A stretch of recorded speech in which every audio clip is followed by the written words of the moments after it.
If you have ever served on a ship, you know that the most dangerous enemy is not a torpedo or a missile.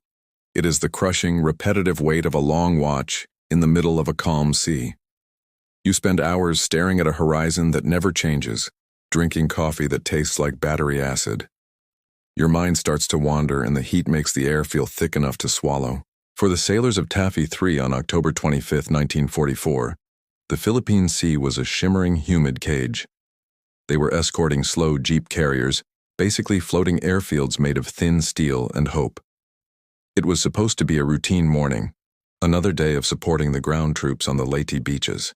But the peace was about to be shattered by a ghost fleet that should not have been there. The mist which hangs before you offers you a choice to pass through or to escape. Beyond it are stories which defy explanation. You alone are left to discern what to believe as you pass through what we call the fog of war. The USS Johnston was a Fletcher-class destroyer, a tin can built for speed and aggression. Her crew called her GQ Johnny, and she was led by a man named Ernest E. Evans. Evans was a graduate of the Naval Academy, a Cherokee and Creek warrior who had promised to take his ship in harm's way. On this morning, the heat was already rising, and the men were settling into the fatigue of a long campaign. At 06:45, the radar operators saw something impossible. Large blips began to crawl across the screens, coming from the direction of the San Bernardino Strait. Admiral Halsey was supposed to be guarding that passage with the massive Third Fleet. The horizon should have been empty, or filled with American steel. Then, the silhouettes emerged from the morning haze. They looked like mountains rising out of the water, jagged and terrifyingly large. At the center of the formation was a monster. It was the Yamato, the largest battleship ever built, displacing 72,000 tons. To put that in perspective, a single shell from the Yamato's main guns weighed as much as the entire USS Johnston. The Japanese center force had 4 battleships and 6 heavy cruisers. Taffy 3 had 6 small carriers and a handful of destroyers. They were outgunned, outpaced, and completely abandoned. The air was so still you could hear the hum of the ventilation fans across the deck. Men were wiping sweat from their eyes, wondering when the next mail call might be. There is a specific kind of psychological pressure that builds when you realize you are the only thing standing between an army and its destruction. It starts as a cold knot in the stomach and spreads until your hands begin to shake. Commander Evans stood on his bridge looking through his binoculars. He didn't see a tactical retreat. He saw a fight that his ship was born for. The Japanese fleet was closing the distance at 30 knots, their pagoda masts cutting through the mist like ancient towers. The jeep carriers were too slow to run and too weak to fight back. Was it a failure of intelligence, a masterstroke of Japanese deception, or simply the chaos of the sea? The World Wonders message from Admiral Nimitz was already being encoded, a desperate plea for help that would come too late. Every man on the Johnston knew the odds were 0. They were looking at the most powerful surface fleet ever assembled, and they were alone in the fog. Let's talk about the Fletcher class for a moment. These ships were the workhorses of the Pacific, fast and lean, but their armor was barely an inch thick. You could punch a hole through the hull with a heavy machine gun if you hit it right. They were never meant to trade blows with battleships that could fire shells from 18 miles away. Yet there was an energy on the Johnston that morning that defied the heat. Evans was a man of few words, but his presence was felt in every compartment of the ship. The crew trusted the chief because he never asked them to do anything he wouldn't do himself. They watched as the colored dyes of the Japanese shells began to splash in the water around them. The Japanese used colored smoke and splashes to walk their fire onto a target. Yellow, red, and blue geysers of water erupted hundreds of feet into the air as the Yamato found the range. Imagine standing on a deck that is vibrating from the near misses of shells the size of Volkswagens. The psychological toll of that kind of bombardment is enough to break even the most seasoned sailor. The sky was turning a bruised purple and gray from the smoke screens. Evans didn't wait for a signal from the admiral. He simply turned his ship toward the enemy. He knew that if the Japanese reached those carriers, the invasion of the Philippines would be over before it truly began. Thousands of soldiers on the beaches would be slaughtered without air cover. We often ask ourselves what we would do in that moment. Would we follow the orders to stay in formation, or would we charge into the mouth of a dragon? This wasn't just a military maneuver. It was a choice to sacrifice everything for a slim chance at a miracle. The Johnston began to accelerate, her boilers screaming as she pushed toward 36 knots. The water began to churn white behind her as the tin can surged forward. Men in the engine room were working in temperatures exceeding 120 degrees. They couldn't see the giants on the horizon, but they could feel the ship leaning into the turns. Every bolt and rivet was being tested by the sheer speed of the charge. The Johnston was entering a space where logic no longer applied. This was the intersection of duty and a death sentence, a place where the fog of war becomes a literal wall of smoke and fire. We have to wonder if Evans saw the end coming, or if he was simply too focused on the next heading. As the first 14-inch shells from the battleship Congo screamed overhead, the world became a blur of steel. The jeep carriers were already launching their planes, desperate to get them into the air before the flight decks were shredded. It was a scene of total, unmitigated panic, held together by thin threads of discipline. But the Johnston was no longer part of the defensive screen. She had become a predator, a lone wolf moving through the mist to strike at the heart of the Japanese center force. This is where the story shifts from a simple naval engagement to something legendary. This is where the ghost of a fighting ship begins to take shape. The bridge was a storm of activity, with Evans giving calm, steady orders despite the chaos. He was preparing to do the unthinkable, a torpedo run against a fleet of heavy cruisers. As the gap closed, the Japanese gunners couldn't believe what they were seeing. A single American destroyer was coming at them, ignoring the wall of lead and fire. Was it courage, or was it a form of combat madness brought on by the isolation of the sea? We may never know the truth of what Evans was thinking in those final minutes of peace. But as the Johnston's 5-inch guns began to bark, the silent morning was gone forever. The first hits were about to land, and the ship's fate was being sealed in the deep blue water of the Pacific. The journey into the dark had begun, and there was no turning back for the crew of GQ Johnny. They were heading into a storm of steel that would leave the world wondering how they survived as long as they did. The sun was a pale disk behind the layer of cordite smoke. The smell of sulfur and salt filled the lungs of every man on deck as they braced for the impact they knew was coming. They were no longer just sailors. They were witnesses to a moment that would transcend history. The Johnston was about to become a legend, written in blood and fire across the waves. The horizon was no longer a line, but a jagged maw of fire and steel. The horizon was no longer a line, but a jagged maw of fire and steel. Captain Ernest Evans did not wait for orders to engage. He knew the small jeep carriers of Taffy 3 were defenseless against the massive Japanese center force. The Johnston broke formation immediately. The destroyer sprinted toward the Japanese line, a lone wolf charging a pack of lions. Evans was prepared to die for his fleet. He directed his crew to lay a thick screen of chemical smoke to hide their approach. The air turned a sickly, opaque white. Within the mist, the world became a claustrophobic tunnel of noise. The Johnston's 5-inch guns began their rhythmic barking defiance. Evans stood on the bridge, his eyes fixed on the heavy cruiser Kumano. He was closing at a suicidal 30 knots. Giant shells from the Japanese battleships erupted in the water like massive white towers. Each splash was enough to swamp the destroyer. "This is going to be a fighting ship," Evans had promised. Now he was proving those words with every yard gained. He ordered his gunners to hold their torpedoes until they were within 10,000 yards. At this range, missing was almost impossible. At the precise moment, 10 torpedoes slid into the dark water. They were the ship's only hope of slowing the enemy. One torpedo struck the Kumano, blowing its bow clean off. The Japanese cruiser groaned as it began to fall out of formation. But the Japanese response was swift and devastatingly accurate. 3 14-inch shells from the battleship Congo hammered into the Johnston's hull. The impact felt like the hand of a god striking the ship.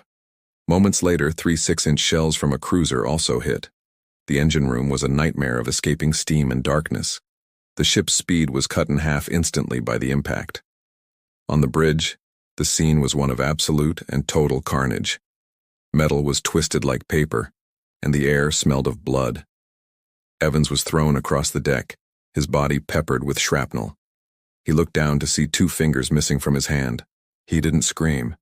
He simply wrapped the wounds and kept moving. His command center was gone, but his spirit was not. With the steering cable severed, the Johnston was a floating target for the enemy. Evans scrambled toward the fantail at the ship's rear. He found the manual steering gear and took control of the wreck. He was now shouting orders down an open hatch to the sailors. They were manually turning the massive rudder, guided by the chief's voice. Evans stood exposed to enemy fire, directing his ship. "Hard a starboard," he shouted into the dark hole. Below him, exhausted and terrified men strained against the mechanical weight of the cold ocean. The Johnston began to dance again, a crippled but defiant ghost.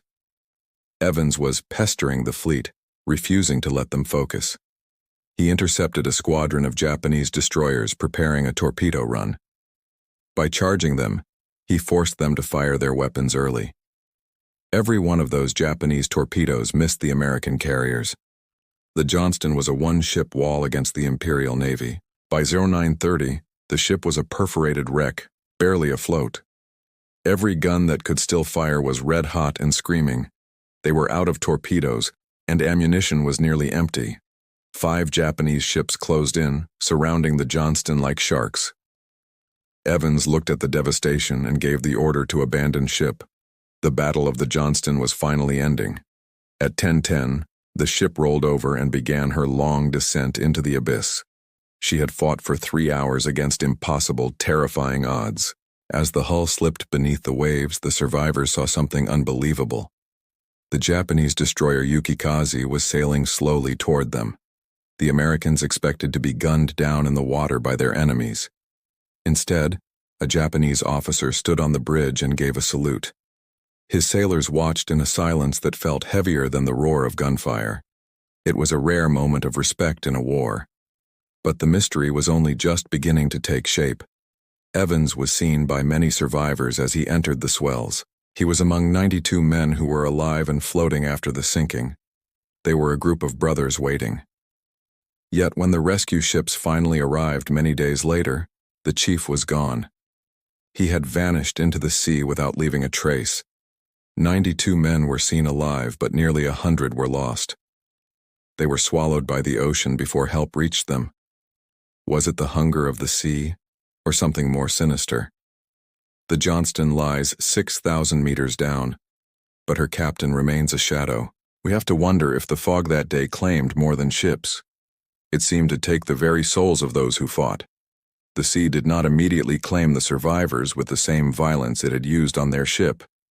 As the Johnston slipped under the surface at 10:10 in the morning, a heavy, unnatural silence descended over the debris field. The thunder of the 5-inch guns was gone, replaced only by the slapping of waves against the floating oil. In that silence, a massive shape emerged from the drifting smoke. It was the Japanese destroyer Yukikaze, cutting a slow path through the wreckage and the men clinging to it. The survivors braced for machine gun fire, expecting the enemy to finish what the heavy cruisers had started. But the expected hail of lead never came. Instead, the American sailors looked up to see a Japanese officer standing on the bridge of the Yukikaze. He was motionless, his eyes fixed on the spot where the Johnston had just disappeared into the depths. Then, in a gesture that seems like a phantom from a different era of warfare, the officer snapped a crisp salute. His crew stood along the rail in a silent vigil, watching the Americans bobbing in the black fuel oil.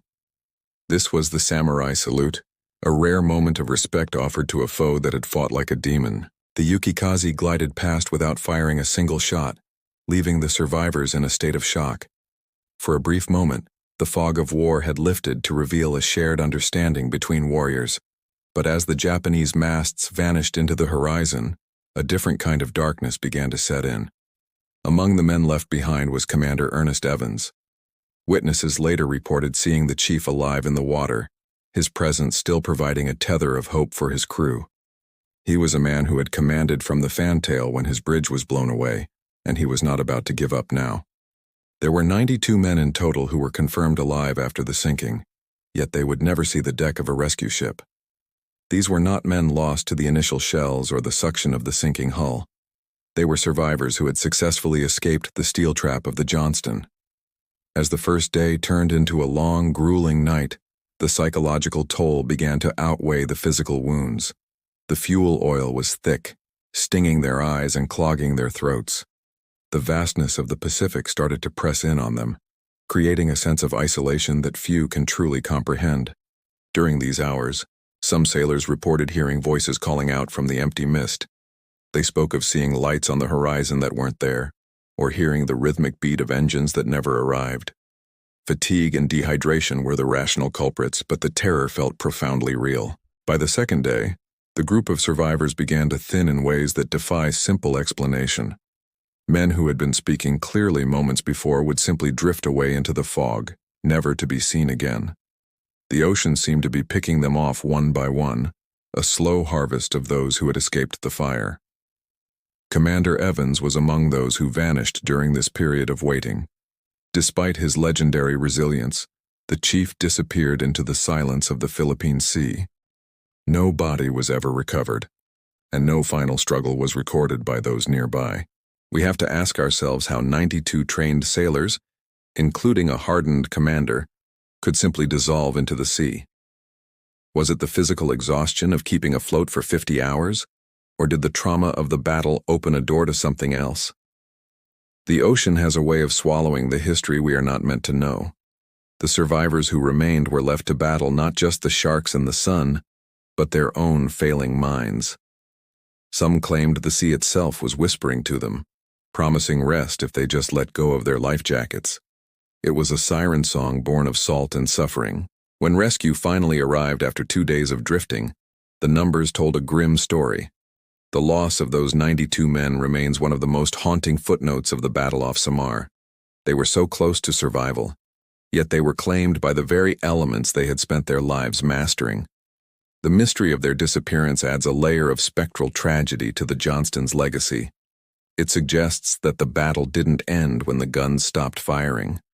For those in the water, the struggle continued against an invisible enemy that left no shell casings behind. Even today, naval historians grapple with the fate of the chief and his lost 92. The official records list them as missing in action, but the survivors know they were there, alive and fighting, until the fog took them. It is a reminder that the cost of valor is often paid in more than just blood. As we look back at the sacrifice of Taffy 3, the image of the Yukikaze's salute remains a chilling pivot point. It was the last moment of human connection before the survivors were abandoned to the predatory whims of the deep. The sea had claimed its prize, but the story of the Johnston was not over. Deep beneath the surface, where the light of the sun never reaches, the ship was settling into its final resting place. It would remain undisturbed for decades, a steel tomb resting at a depth that was once thought unreachable. But the Johnston had one more surprise for the world. In March of 2021, the silence of the Philippine Trench was broken by the hum of advanced deep-sea technology. An expedition led by Victor Vescovo and the team at Caladan Oceanic was descending into a realm where the pressure would crush a standard submarine like a tin can. They were looking for the final resting place of a ship that had become a ghost story for the United States Navy. At a depth of 21,180 feet, the darkness is absolute, and the cold is biting. It is a place where time seems to stand still, preserved by the weight of 4 miles of seawater. When the lights of the submersible finally caught a glint of metal, it was not a tangled mess of scrap. The USS Johnston appeared out of the silt, sitting perfectly upright on the seabed. It was the deepest shipwreck ever surveyed at the time, a title it held until its sister ship was found even deeper a year later. Despite the harrowing plunge through the water column, the Johnston looked like it was still on patrol. The hull number 557 was clearly visible, the white paint cutting through the grime of 77 years. For the researchers on the surface, seeing those numbers was like greeting an old friend who had never come home. The ship's superstructure was damaged, showing the scars of the Japanese shells that had finally brought it down. But the most chilling detail was the condition of the weaponry. The 5-inch gun turrets were still in place, pointing toward the horizon. They were aimed in the exact direction where the Japanese center force had been during the Johnston's final stand. It was as if the ship had frozen in a moment of eternal defiance. Even in the crushing weight of the abyss, the Johnston refused to surrender its post. The sight was a powerful testament to the crew's resolve during those final chaotic hours off Samar. Looking at the wreckage, you can almost hear the echoes of Captain Evans's voice shouting orders down into the steering flat. You can picture the sailors manually turning the rudder while the ship was being hammered by the largest battleship ever built. Only 141 men from the original crew of 327 survived the ordeal. Many of those lost had actually made it into the water, only to perish from exposure and shark attacks before rescue arrived. The tragedy of the Johnston is tempered by the incredible respect it earned from its enemies. As the ship slipped beneath the waves, the crew of the Japanese destroyer Yukikaze did not cheer. Instead, they stood at the rail and saluted their fallen foe. It is one of the rare moments in the Pacific War where the brutality of combat was paused for a display of pure military honor. The Japanese recognized that they had just witnessed a level of bravery that transcended national borders. This leads us to the after-action portion of our report tonight. When we look at the history of GQ Johnny, we see more than just a tactical engagement. We see the embodiment of the warrior spirit that defines the finest traditions of the sea services. Captain Evans was a man who knew the odds were impossible, yet he chose to strike first to save others. He was the first Native American to receive the Medal of Honor, and his legacy remains a cornerstone of Naval Academy lore. I often think about the survivors who spent those 2 agonizing days in the water. They had watched their ship disappear and their captain vanish into the smoke. They were left with nothing but their life vests and each other in a vast, indifferent ocean. Yet the stories they brought back were not just of terror, but of a ship that fought like a titan. They spoke of a commander who led from the front until there was nowhere left to stand. Was it just a series of tactical decisions? Or was there something more at play that morning? Some might say the Johnston was simply lucky to disrupt the Japanese formation so effectively. Others believe the spirit of the ship and its crew created an aura of ferocity that confused the enemy. Regardless of the explanation, the results speak for themselves. The Japanese retreat saved thousands of lives on the beaches of Leyte. The discovery of the wreck brings a sense of closure, but the mystery of that morning remains. How did a small destroyer manage to survive for hours against a fleet that should have erased it in minutes? It is a question that lingers in the fog of war. We are left to wonder if it was the ship, the men, or a combination of both that achieved the impossible. Thank you for listening. May God be with each and every one of you, no matter what you are dealing with, and I will see you in the next episode. Stay safe always.